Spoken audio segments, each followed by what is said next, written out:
Sometimes, standing up for what's right doesn't require loud protests, just a quiet moment of courage. In a small Charleston diner, a simple act of defiance against injustice would spark a transformation that not only changed one man's day, but made an entire room question their role in standing by. It was a warm afternoon in Charleston, South Carolina, and the downtown diner buzzed with lunchtime chatter. The smell of freshly brewed coffee and sizzling burgers filled the air, mingling with the low hum of conversations and the occasional clink of cutlery. The kind of place where locals went for comfort, food and small talk. It felt like a world away from the chaos of the busy streets outside. A young man, maybe in his late 20s, pushed open the glass door and stepped inside. His name was Calvin. He wore a plain grey hoodie and jeans, his work boots scuffed from a long day of labor at a nearby construction site. He was hungry, tired, and just looking forward to a quick bite before heading back to the job. But the moment he stepped up to the counter, he felt the atmosphere shift. The waitress behind the counter, a woman in her 50s, with a tight-lipped smile and sharp eyes, paused. Her gaze lingered on him longer than necessary, scanning him up and down without greeting him. She spoke, her voice curt and indifferent. "You're gonna need to pay up front." Calvin blinked, unsure if he had heard her correctly. "I'm sorry, what I said. You need to pay before you order," she repeated louder this time. A couple of heads turned, their conversations quieting as they glanced over. Calvin glanced around the room. At least 10 other diners were seated, none of whom had been asked for the same treatment. He turned back to the waitress, trying to keep his tone calm. "Is that policy?" she shrugged, looking down at the counter, like she couldn't be bothered to explain. "Just the way we do things sometimes." Calvin could feel the weight of the stares now. The old man sipping his coffee at the corner booth, the mother with her 2 kids by the window, the businessman scrolling on his phone near the entrance. No one said anything, but their silence was deafening. Calvin's stomach churned, not from hunger, but from the humiliation rising in his chest. He knew exactly why he was being singled out. But what could he do? Cause a scene? Leave hungry? Neither felt like an option. "All right," he said quietly, reaching into his pocket. He pulled out a crumpled $20 bill and handed it to her. "I'll have the meatloaf special." The waitress took the money without a word, slapping a receipt onto the counter. Calvin took it and made his way to a small table in the corner. His appetite suddenly dulled as he sat. The din of conversations resumed, but he could still feel the occasional glance thrown his way. But Calvin wasn't the only one who noticed. A woman at the table next to him, an older lady with sharp eyes and a soft demeanor, had witnessed the entire exchange. She folded her hands over her coffee cup, her jaw tightening slightly. Calvin didn't look up, but she was watching. She had seen enough, but what would she do about it? That no one in the diner could have predicted.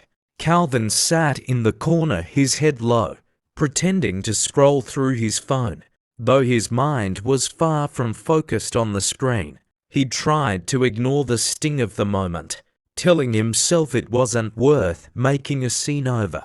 But the weight of the situation settled over him like a heavy coat. Every glance in his direction felt like a spotlight, every whisper like a judgment.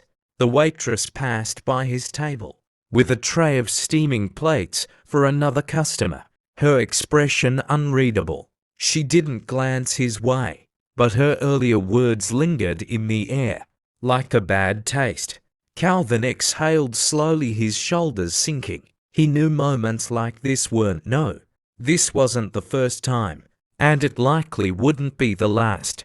But today it stung more than usual. At the table next to him, the older woman sipped her coffee, her eyes flicking between Calvin and the waitress. Her name was Elaine. She was retired, a former school teacher who spent her afternoons in this diner. with a crossword puzzle and a cup of decaf. She'd lived long enough to recognize moments like this for what they were: ugly, unfair, and uncalled for. Elaine leaned back in her chair, her crossword forgotten. She replayed the interaction in her mind, feeling a knot of frustration tighten in her chest.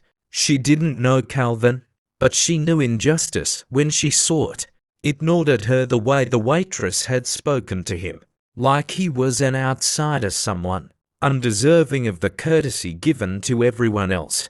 As Calvin's meal arrived, a plate of meatloaf, mashed potatoes, and green beans, Elaine glanced around the room. The other diners had returned to their conversations, their attention no longer on him. It was easier that way, wasn't it?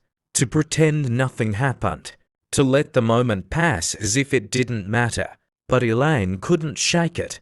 She stirred her coffee absent-mindedly, her fingers tapping against the ceramic mug. She had spent her life teaching her students to stand up for what was right, to speak out against wrongs no matter how small. Yet here she sat doing nothing. The irony wasn't lost on her. Calvin quietly picked at his food, eating without much enthusiasm. He kept his head down, avoiding eye contact with anyone, but he couldn't ignore the heat rising in his chest, the mixture of shame and anger that made each bite harder to swallow. He wanted to leave, to escape the silent judgment of the room, but something kept him rooted to his seat. Maybe it was pride, maybe it was exhaustion. Elaine set her mug down, her decision made. She pushed her chair back and stood, the sound catching the attention of a few nearby customers. She picked up her purse and walked purposefully toward the counter where the waitress stood, but her words would spark a reaction that would ripple through the entire diner. Elaine approached the counter with steady steps, her heels clicking softly on the tiled floor. The waitress looked up from the receipt she was printing, her expression shifting into a practiced smile, one that quickly faded as Elaine didn't order anything. Instead, Elaine folded her arms, her voice calm but firm. "Excuse me?" Elaine began, her tone carrying the weight of someone unafraid to be heard. "Can I ask why you insisted that young man pay up front?" The waitress blinked, her brow furrowing slightly. "It's just policy," she said, though the hesitation in her voice betrayed her. "For certain customers." Elaine raised an eyebrow, her lips tightening. "Certain customers," she repeated. "Funny. I've been coming here for years, and I've never once been asked to pay before I've eaten, nor has anyone else in this room. As far as I can see." The hum of conversation in the diner began to die down. Customers turned their heads, drawn to the exchange unfolding at the counter. The waitress straightened, shifting her weight uncomfortably. "Look, I don't make the rules," she said defensively. "I'm just following what the boss says." Elaine leaned in slightly, lowering her voice, but not her intensity. "Then maybe you should consider what it looks like when you follow the rules. Because from where I'm standing, it looks like you singled him out because of who he is, not because of anything he did." Calvin, seated at his table, overheard the conversation. He froze, his fork halfway to his mouth. He felt a mix of embarrassment and gratitude swelling inside him, unsure of how to react. The other diners were now openly watching, some whispering to each other, while others simply stared. The waitress flushed, glancing around as if searching for an ally. "It's not what you think," she muttered, her voice lower now, almost pleading. "I didn't mean anything by it." Elaine straightened, her eyes unyielding. "Intent doesn't erase impact. You didn't mean anything by it." "Well, it certainly meant something to him." She gestured toward Calvin, who looked down at his plate, his face tense. The room grew still, the weight of the confrontation pressing down on everyone. A man near the door, a younger man in a button-up shirt, stood up suddenly. "She's right," he said, his voice cutting through the silence. "I've been coming here for months, and I've never seen anyone asked to pay up front. What happened isn't okay." Others began murmuring in agreement, nodding their heads. The waitress looked around, her defensiveness crumbling.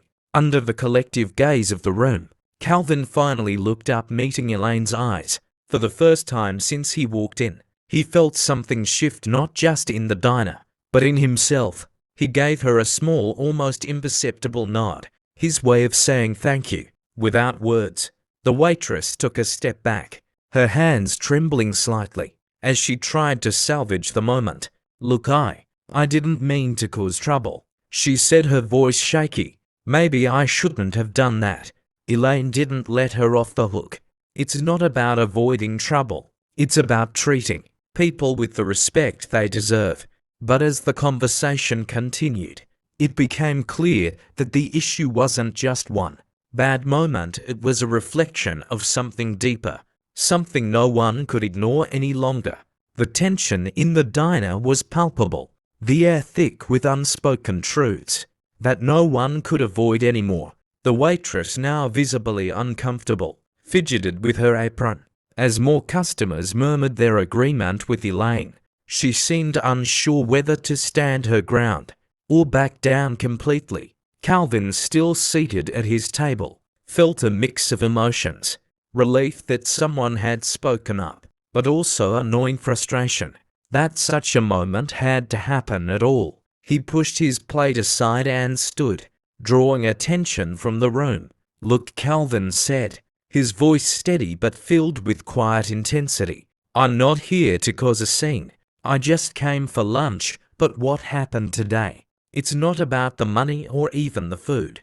It's about how you made me feel. Like I didn't belong here. Like I had to prove something, just to sit down and eat." His words hung in the air, resonating deeply with the customers, who were now listening intently. Elaine turned back to the waitress, her expression softening slightly. "You hear that this isn't about you being a bad person. It's about taking responsibility for your actions and understanding how they affect others."